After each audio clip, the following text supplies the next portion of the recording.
Let's bring in our newsmaker now. Union Minister Krishan Pal Gujjar is joining us. He's BJP MP from Faridabad.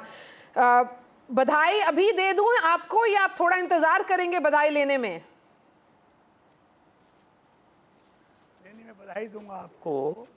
मैं तो पूरा हरियाणा का भी देख रहा हूँ जी। और फरीदाबाद का भी रिजल्ट सामने आने वाला है जी। अधिकतर सीटें फरीदाबाद लोकसभा की हम जीतने जा रहे हैं।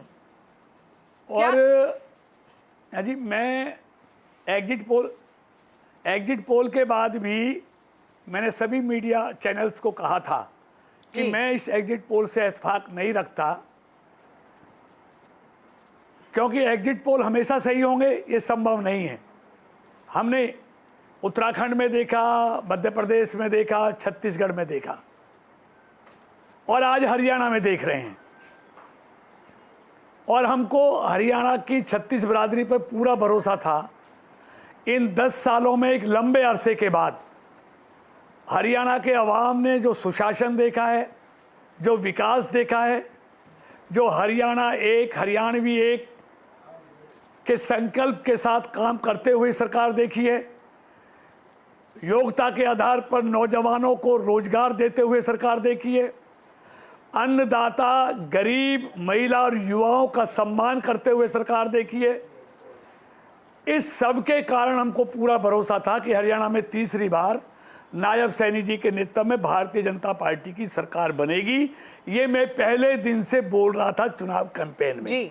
और एग्जिट पोल के बाद भी मैं यही बोला था जी। और आज वो तस्वीर सामने है, क्योंकि मैंने कहा था मैं ज्योतिषी तो नहीं हूँ।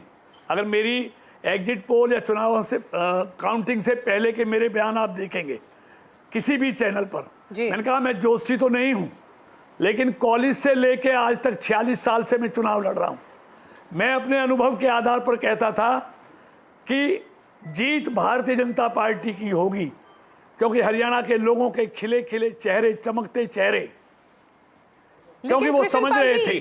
सवाल ये है कि ये जो नंबर्स आ रहे हैं, जो आंकड़े आ रहे हैं, वो आपके पिछले सारे रिकॉर्ड को बीट कर रहे हैं। 2014, 2019 सारे रिकॉर्ड को बीट करके आगे बढ़ गए हैं। वो कैसे देखते हैं? वो कैसे आंकड़े इतने ज्यादा दिख रहे हैं? मैं यही तो कह रहा हूँ। मैं वो ही बता रहा हूँ आज आपको जी। आप कांग्रेस का 2005 से 2014 तक का आप ट्रैक रिकॉर्ड देखिए। केंद्र में उनकी सरकार थी मनमोहन सिंह की, हरियाणा में हुड्डा साहब की सरकार थी। 2005 में ये 67 सीट जीते थे और 2014 आते आते ये 15 सीटों पर सिमट गए थे। 67 से 15 सीटों पर। भारतीय जनता पार्टी 2014 में 47 सीटें जीती थी और 10 साल बाद फिर सरकार बना रही है। तो ये बताता है कि जहाँ जहाँ बीजेपी की सरकारें हैं वहाँ प्रो इनकम्बेंसी है, और जहाँ जहाँ कांग्रेस की सरकारें रही हैं वहाँ एंटी इनकम्बेंसी रहा है। और क्योंकि हरियाणा का मतदाता अच्छी तरह जानता था कांग्रेस इस देश में और प्रदेश में अराजकता का माहौल पैदा करना चाहती है, शांति और भाईचारे के रास्ते पर चलने वाले हरियाणा की 36 बिरादरियों में फिर से ये झगड़ा पैदा करना चाहती हैं। कभी शंभू बॉर्डर खोलने की बात करते थे, कभी दिल्ली को घेरने की बात करते थे, लेकिन हरियाणा का अन्नदाता, जवान और पहलवान ये अच्छी तरह जानता था कि मोदी सरकार में ही और बीजेपी की सरकार में ही हमारे हित सुरक्षित हैं। इन्होंने ही पिछले 10 सालों में जवान के लिए, किसान के लिए और पहलवान के लिए जो काम मोदी और बीजेपी की सरकार ने हरियाणा में किया है, ये उसका परिणाम है। मैं आपसे एक सवाल ये पूछना चाहूंगा जी, ये जो हुड्डा और शैलजा गुट कांग्रेस गुटों में बटी दिखाई पड़ रही थी, इसका कितना फायदा भारतीय जनता पार्टी को हुआ? क्या आपको लगता है ये हुड्डा कांग्रेस की, जो बार बार बीजेपी कह रही थी हरियाणा में ये हुड्डा कांग्रेस चुनाव लड़ रही है, ये हुड्डा कांग्रेस के लिए और भूपेंद्र सिंह हुड्डा के लिए बहुत बड़ा मतलब ये क्षति है, उसके लिए यहां से उभरना उनके लिए मुश्किल होगा? देखिए, मैं किसी दूसरे के घर में क्या हो रहा है मैं ताक झाक नहीं करता, ना हमारी आदत है, ये उनके घर के मामला है। लेकिन ये प्रो इनकम्बेंसी है, ये मोदी सरकार के प्रति और हरियाणा की नायब और मनोहर जी सरकार जो रही है उसके प्रति लोगों का भरोसा है।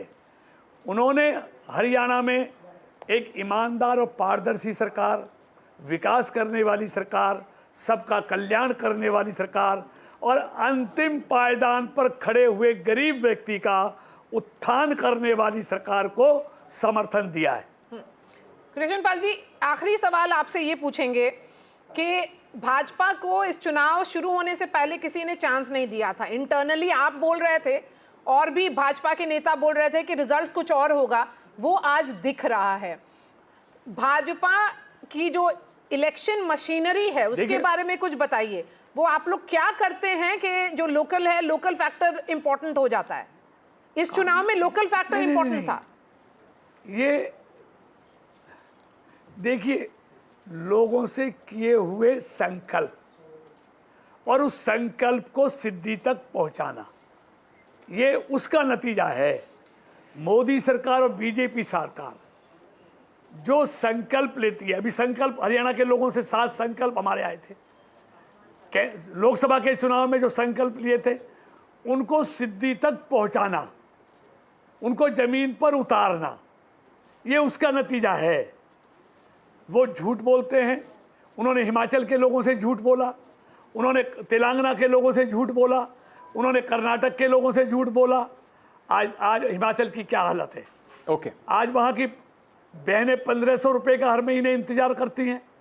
300 यूनिट बिजली का लोग आज तक 2 साल होने के बाद भी इंतजार करते हैं। और जो पेंशन पे आज वहाँ तनख्वाह देने के लिए पैसे नहीं हैं जी, यही हाल कर्नाटक में है। तो ये कहकर मुकरने वाले लोग हैं, हम संकल्प को सिद्धि तक पहुंचाने वाले लोग हैं, इसलिए विश्वास बढ़ रहा है। ठीक है बीजेपी के प्रति। सर, बहुत बहुत शुक्रिया हमारे साथ जुड़ने के लिए। अभी कम से कम ये बिल्कुल साफ दिख रहा है कि भारतीय जनता पार्टी एक हिस्टोरिक जीत की तरफ हरियाणा में बढ़ रही है। बहुत बड़े उलटफेर क्या इसमें होता है नहीं होता, अगला शायद आधे पौने घंटे में और लगेगा, लेकिन एक बहुत वाइल्ड स्विंग का at least at this moment is not expected. Thank you for joining us.